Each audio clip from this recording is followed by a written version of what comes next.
Do you have asthma?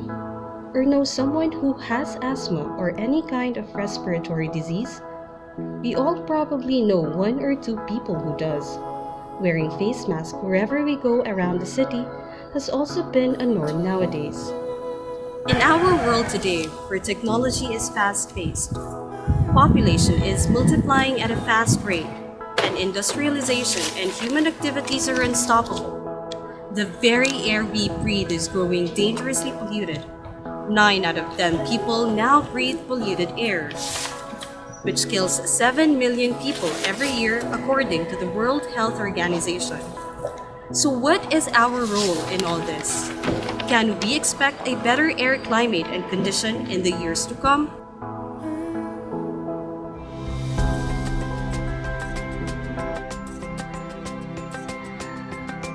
Air pollution is closely linked to climate change. The main driver of climate change is fossil fuel combustion, which is also a major contributor to air pollution, and efforts to mitigate one can improve the other. Research shows that over 90% of people across the world are exposed to unsafe levels of air pollution, which includes both the population in big cities and small communities. The effect this pollution has on citizen health is quite horrifying.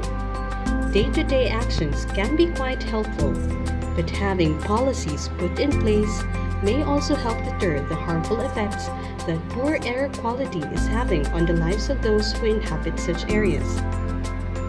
As a national authority that is responsible for pollution prevention and control and environmental impact assessment, we at the Environmental Management Bureau Region 10 are keen in the implementation and enforcement of its mandate to protect, restore, and enhance environmental quality towards good public health, environmental integrity, and economic viability. So denr-emb is one of the primary agencies mandated the implementation of the Philippine Clean Air Dutch Republic Act 87. So what we do in EMB is we monitor industries, check the compliance on the environmental laws, specifically air standards. So one of the things we do is we monitor the air quality of the locality. So in Region 10, we have monitoring stations. We have Year 1 in Cagayan de Oro, in Villanueva, in El Salvador, and also in Iligan City. So based on our monitoring, the air quality we have is still good.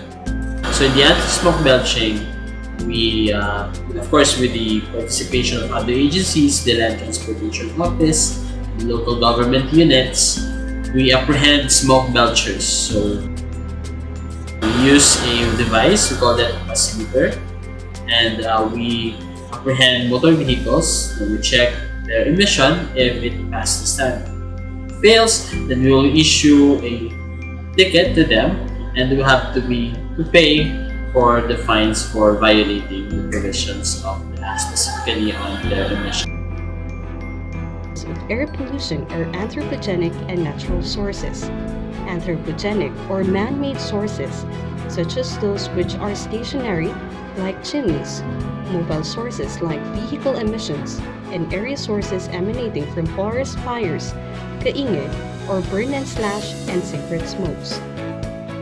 Some of the things we do to help in the mitigation are tree planting activities, to which planting a tree is a good measure to help address carbon emissions. There is also the forest carbon sink at the Mapawa, which is a joint endeavor between the Environmental Management Bureau, Stayag State Power Incorporated, and Mapawa Nature Park.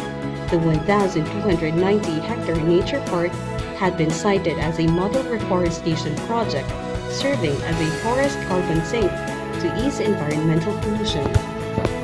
Improve air quality is one of the primary mandate of the DNR, and that in fact it's on top of the 10 priority programs of the DNR. So as far as the Region 10 is concerned, we have to strengthen our campaign against air pollution, particularly coming from our seasonal resources, and then in tandem with the local government unit and the DOTR, Land Transportation Office, we have also to regulate strictly on or implement strictly on the anti-smoke belching.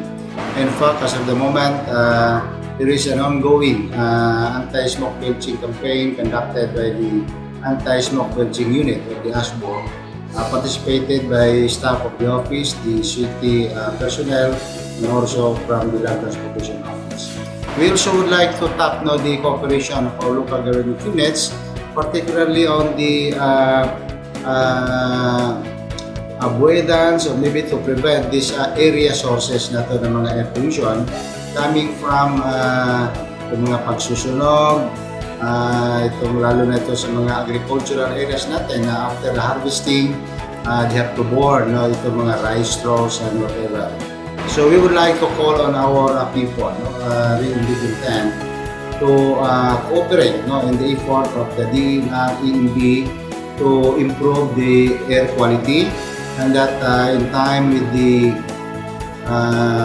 yung theme for the celebration of the Environment Month, beat air pollution, this cannot be done by denr-emb alone, but we need the full cooperation of our citizens.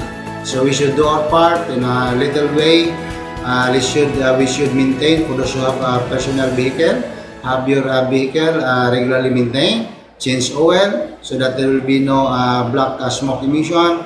Let's avoid burning our yard waste and so on and so forth. We can do a lot, so we hope good luck to Region 10. Thank you. The global effect of air pollution is global warming, greenhouse gases effect, and ozone depletion. Even with the passage of the Clean Air Act, which puts in place air pollution control and policy, we all should be concerned in air pollution as it poses significant threat to the human health and atmosphere. What we do in the government is for the future of the next generation. Everyone is responsible in the protection, preservation, and sustainability of our environment. Of course, the efforts of the government will be rendered useless if the people in the country do not cooperate. Reserve the environment, reserve life,